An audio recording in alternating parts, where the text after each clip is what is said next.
السلام عليكم. أهلا طلبة تالتة إعدادي الحلوين، إن شاء الله نبدأ بداية قوية مع يلا رياضيات. خلينا ناخد أول درس في المنهج ونرتب أمورنا كده من البداية.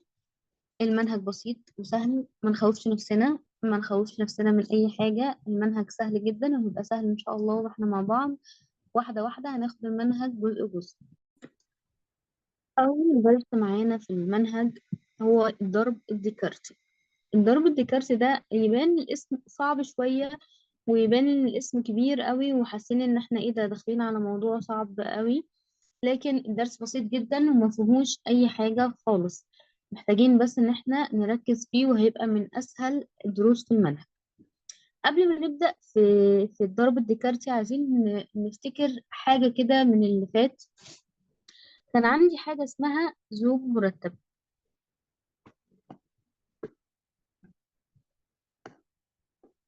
كان عندي حاجة اسمها ايه؟ زوج مرتب. اللي هو كان ايه؟ اللي هو كان قوس الزوج المرتب كده، وكان فيه الزوج الأول كده ألف مثلا وده باء. كنا بنقول إن الألف ده ينتمي للسين، وإن الباء ينتمي للصاد.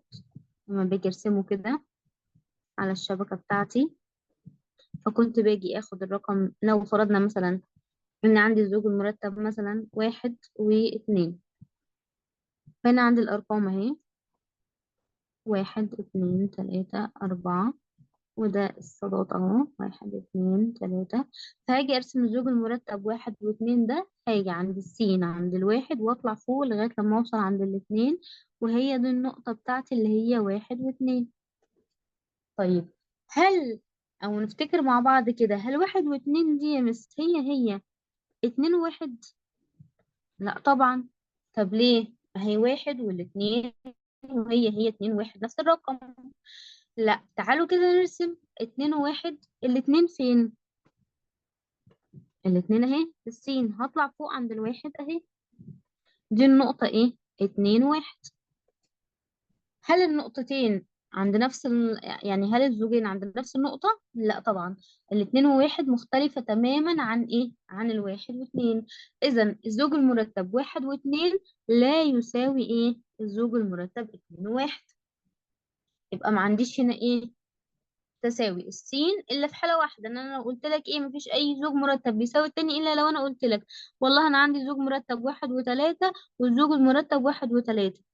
اه، هنا السين بتساوي السين، اذا الصاد بتساوي الصاد. فهنا يبقوا متساويين، هي نفس النقطه. لو جيت رسمتها هرسم 1 و3 اهي، وهرسم 1 و3 عليها برضو نفس النقطه. ده زوج مرتب ايه؟ متساوي. طيب، من النقطة دي هيبدأ يسألني بقى في المنهج، يجي يقول لي طب أنا عندي النقطة، أنا بقول لك أنا بعرفك هنا إن الزوج المرتب ده، مثلا الزوج المرتب س زائد 5، س زائد 5 وصاد بيساوي الزوج المرتب 3 و4.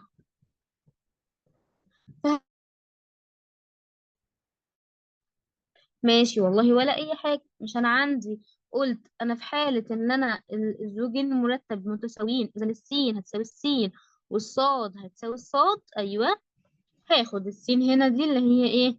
س زائد 5 هتساوي ايه يا مس؟ ايوه، هتساوي الناحية التانية اللي هي ال3، والصاد هتساوي ايه؟ ال4. يبقى الصاد عندي طلعت ب4 ايه من غير ما احل. هنا بقى نفتكر تانية اعدادي ونفتكر ايه؟ حل المعادلات. طيب هحلها ازاي المعادلة دي؟ ولا اي حاجة، هعدي بقى، احنا خلاص بقى كفاية الكلام.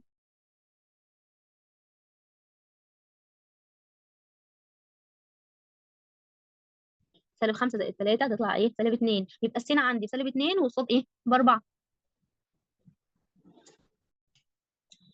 طيب يا مس، ايه تاني انا محتاج اعرفه؟ والله انا محتاج اعرف حاجة برضو قبل ما ادخل، ان انا عندي في حاجة اسمها مجموعة. والمجموعة دي ليها قوس مختلف عن ايه؟ القوس بتاع الزوج المرتب. قوس المجموعة عبارة عن ايه؟ اهو، ده اسمه ايه؟ قوس مجموعة. تمام. لكن اللي فوق ده ايه؟ قوس ايه؟ الزوج المرتب. يعني انا لو شفت واحد واتنين وشفت كده واحد واتنين، هنا ايه؟ ده زوج مرتب، لكن ده ايه؟ مجموعة. طب ايه الفرق بين الاتنين؟ انا الزوج المرتب ما ينفعش الخبطهم، يعني ما ينفعش اجيب الاتنين هنا والواحد هنا، يبقى لازم ايه؟ لازم الترتيب. طب المجموعة لا، عادي، ممكن اقول المجموعة دي اتنين وواحد، هي واحد واتنين نفس المجموعة، طالما نفس العناصر هي ايه؟ نفس العناصر. ادي اول ايه؟ اول اختلاف، ان الزوج المرتب لازم الترتيب فيه، وهو من مرتب، زوج مرتب ما ينفعش الخبط فيه. انما المجموعة ممكن ارتب الايه؟ العناصر زي ما هي، ممكن اخلي الاتنين الاول التلاتة الاول، مش هتفرق. تمام. طيب الحاجة التانية ايه؟ انا عندي الزوج المرتب مش ينفع، مش في عندي اسمها نقطة اتنين واتنين، صح؟ واحد وواحد، ده زوج مرتب. ينفع هنا التكرار او ينفع عادي، إيه المشكلة؟ مفيش مشكلة. يبقى هنا ايه؟ ينفع التكرار. طيب في المجموعة لا، ما ينفعش. يعني ما ينفعش اقول عناصر المجموعة دي اتنين واتنين وتلاتة، لا، ما بكررش. في المجموعة ايه؟ ما بكررش. يبقى يشترط الترتيب عندي في الزوج المرتب، لكن لا يشترط الترتيب فين؟ في المجموعة. طب بالنسبة للتكرار، اه ممكن اكرر في الزوج المرتب عادي جدا، لكن المجموعة لا يمكن ايه؟ التكرار. طيب انت يا مس قلت لنا ان احنا في حاجة اسمها مجموعة وفي حاجة اسمها ضرب الكسر، بس احنا لسه ما فهمناش ولسه ما دخلناش فيه. اول حاجة، انا لما اجي اعبر عن المجموعة او اعبر عن الزوج المرتب، حاجة مهمة قوي، ان انا لما اجي اعبر عن الزوج المرتب بكتب الحرف صغير. يعني ممكن اقول سين كده، واحد واتنين، السين بتساوي واحد واتنين. السين هنا ايه؟ زوج مرتب. لكن لو كتبت السين كبيرة كده وعملت لها شرطة كده، كده اسمها ايه بقى؟ ايه؟ مجموعة. يبقى لازم المجموعة اعبر عنها ايه؟ بحرف كبير. طيب عندي حاجة اسمها ايه؟ مجموعة فاضية. المجموعة الفاضية دي ما فيهاش اي عناصر، ما فيهاش ايه؟ اي عناصر. يعني لو جيت، طب انا ممكن اكتب كده مثلا واكتب هنا ايه؟ الصفر. هل دي مجموعة فاضية؟ لا. المجموعة الفاضية دي فيها عنصر، عنصر الصفر. المجموعة الفاضية بعبر عنها ايه؟ يا اما اكتب فاي، يا اما اكتب قوس مجموعة كده ايه؟ ما فيهوش ايه؟ ما فيهوش اي ايه؟ عناصر. طب ندخل بقى على الضرب الديكارتي، يعني ايه؟ عايزين نفهم الكلام الكبير ده. طيب انا لما كنت بضرب رقم في رقم كان بيديني رقم. لما كنت بضرب مثلا 3 في 2 كانت بتديني 6، بتديني رقم. طب انا لو هضرب مجموعة بعناصرها في مجموعة تانية بعناصرها، هينتج لي ايه هنا؟ هنا هينتج لي ازواج مرتبة. يعني ايه؟ يعني هينتج لي مجموعة جديدة خالص فيها عدد من الازواج المرتبة. فاهمين اكتر مش فاهمين؟ يعني مثلا خلينا ناخد مثال. لو عندي المجموعة س وعدد عناصرها دي 2 و3، المجموعة س دي فيها ايه؟ 2 و3، فيها عنصرين، 2 و3.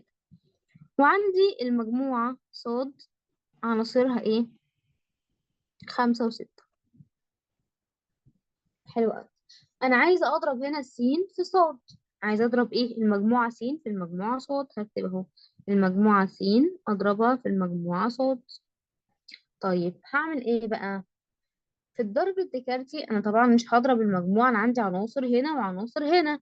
همسك ايه؟ بصوا، سهل أوي. هاخد أول عنصر ده أهو، الاتنين ده هيتاخد في زوج مرتب. خلينا متفقين ان انا عندي ايه؟ ازواج مرتبة. ازواج مرتبة يعني عندي هنا مثلا س وهنا صاد. السين ده هينتمي لايه والصاد ده هينتمي لايه؟ يعني هطلع زوج مرتب. هطلعهم ازاي؟ انا بضرب ايه الاول؟ س. مين اللي جه الاول؟ س. ضربتها في ايه؟ في صاد. يعني انا يا ميس ما ينفعش زي ما كنت بعمل خاصية الابدال كده واقول ان السين في صاد هي الصاد في س. لا، ليه؟ اتفقنا ان احنا عندنا ازواج مرتبة، والازواج المرتبة مالها غير متساوية. يعني ايه ما ينفعش فيها تبديل؟ وانا الضرب عندي حصل ناتج الضرب بتاعي ايه؟ هيطلع لي ازواج مرتبة. اذا انا ما ينفعش اقول ان السين في صاد او ضرب المجموعة س في ضرب المجموعة صاد هيطلع معايا الصاد في س. طيب واحدة واحدة، دي اول ايه نقطة ايه او ملاحظة بناخدها. طب هعمل ايه برضو؟ انا هضرب س في صاد، يبقى اخد عناصر الاول س اضربها في صاد، هعمل منها ازواج مرتبة، هكون منها ازواج مرتبة ايه بدايتها او الزوج الاولاني فيها س من عناصر س يعني، والزوج التاني ايه من عناصر صاد. يعني السين فيها عنصر من عناصر السين، والصاد فيها ايه عنصر من عناصر الصاد. طيب تعالوا نشوف ازاي. هاخد الاتنين دي، مرة هاخدها لزوج مرتب مع الخمسة، ومرة هاخدها تانية مع ايه مع الست. فهاجي هنا هكتب السين ضرب الصاد، هيطلع ايه افتح الاول قوس مجموعة. اول زوج مرتب معايا هيطلع ايه؟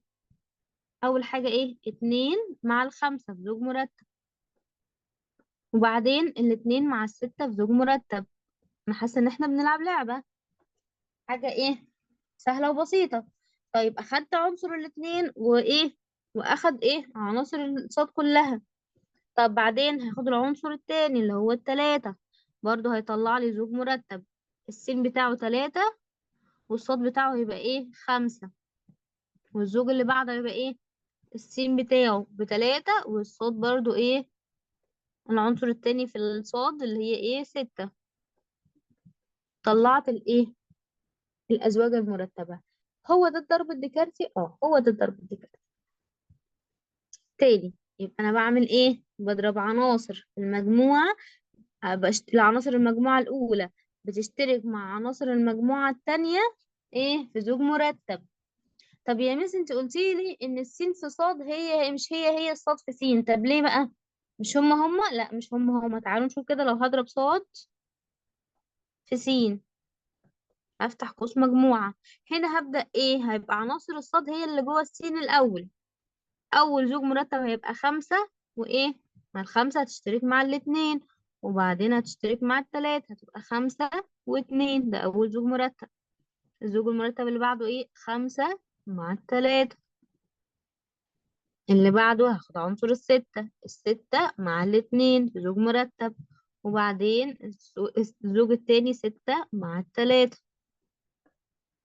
ده حصل ضرب السين في صاد، وده حصل ضرب الصاد في سين. طب يا ميس ما انا عندي اهو اتنين وخمسة والخمسة واتنين، ما احنا لسه قايلين فوق ايه لسه قايلين من شوية ايه ما ينفعش الاتنين والخمسة الزوج المرتب اتنين وخمسة ده لا يساوي الزوج المرتب ايه خمسة واتنين. طيب بعبر عن ضرب ديكارت ده ازاي؟ انا عندي طريقتين، حاجة اسمها المخطط السهمي، وحاجة اسمها ايه المخطط البياني. اول حاجة المخطط السهمي، لو تفتكروا كنا لسه قايلين عناصر المجموعة س ايه، خلينا في نفس المثال اللي احنا كنا شغالين بيه، اللي هو كان عناصر السين خلينا نرجع لها تاني نتأكد. كان العناصر بتاعت السين اتنين وتلاتة، والصاد خمسة وستة. اتنين وتلاتة وخمسة وستة.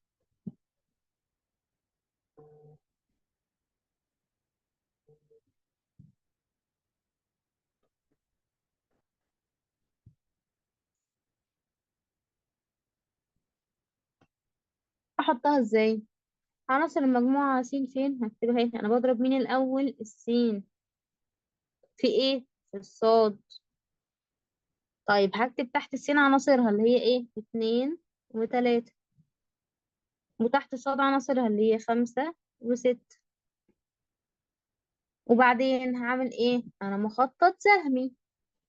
انا كنت اخدت ايه الاتنين الاول ايه اتحركت من السين راحت لفين للصاد، يبقى هطلع من الاتنين سهم يروح فين على عناصر الصاد، مرة مع الخمسة ومرة هيروح للست، وعامل له سهم كده.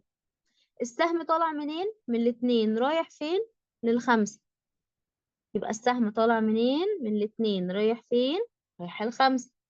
طيب وبعدين التلاتة هاخد التلاتة هتطلع منها سهم يروح فين للخمسة. التلاتة هيطلع منها سهم هيروح فين؟ الست. تمام، يبقى أنا الاتنين هتروح للخمسة وهتروح للستة، التلاتة هتروح للخمسة وهتروح للستة. طب هو ممكن يجيب لي شكل زي ده كده، بالمنظر ده كده، ويقول لي طلع لي منه حاصل الضرب الديكارتي؟ اه ممكن. طب مثال، خلينا ناخد كده مثال بسيط. لو عندي مثلا كده، بديك الرسم ده بيقول لك ده س وده صاد ده اهو، ودي واحد وهنا تلاتة وهنا اتنين وهنا ايه، سبعة.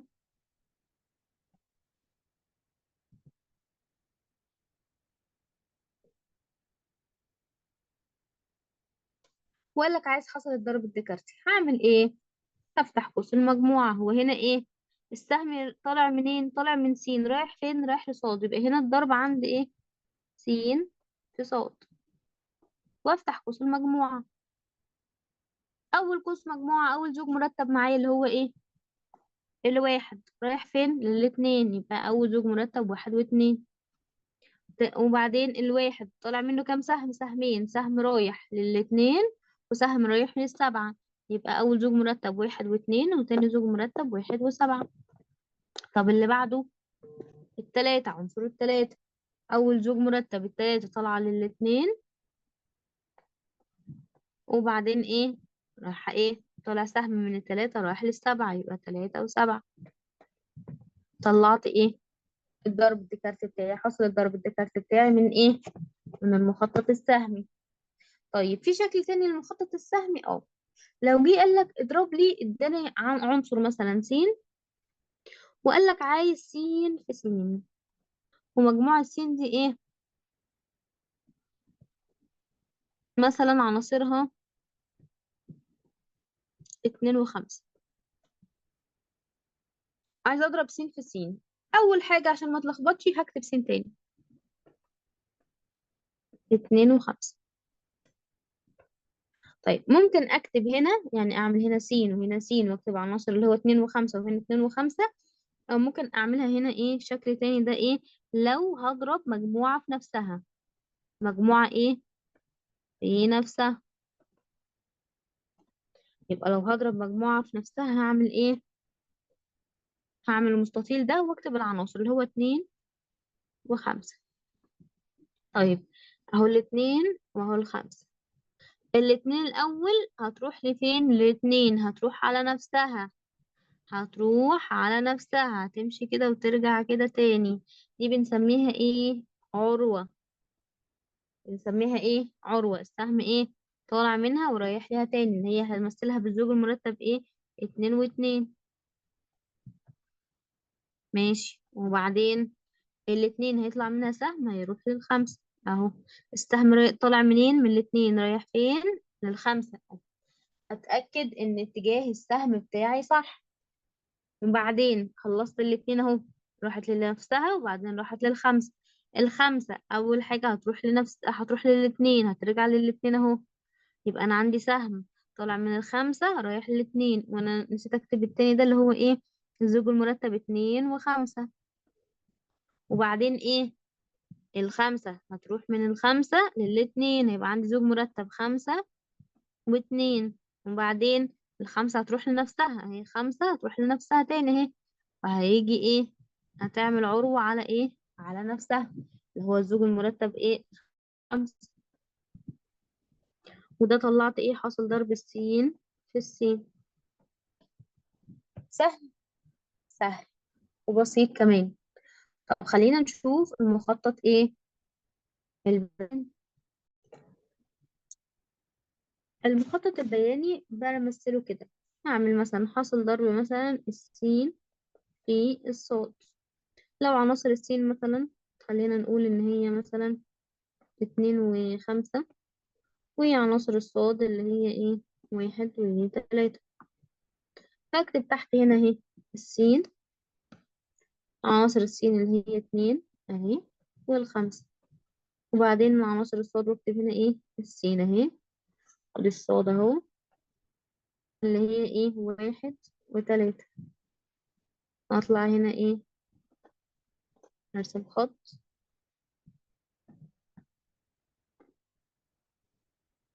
وارسم خط، وهيطلع من هنا من الواحد كده خط، من الواحد هنا خط. تمام. وبعدين طبعا بالمسطرة الدنيا تبقى ايه، لما نيجي نرسمها في الامتحان نرسم بالمسطرة.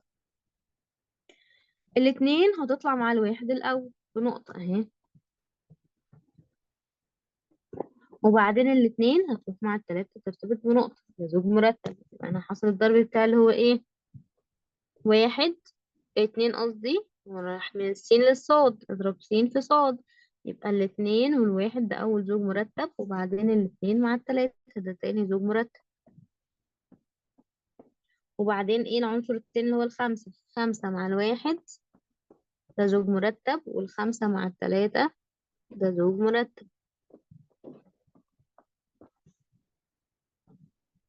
ده أنا مثلت اللي هو حاصل الضرب الدكاتي اللي هو السين في صاد ده، مثلته ايه، مخطط بياني، ده المخطط بياني بتاعي. تمام. طيب بما ان الدرس طويل، فاحنا هنقسمه لأجزاء، ده الجزء الأولاني منه، وإن شاء الله نكمل المرة الجاية.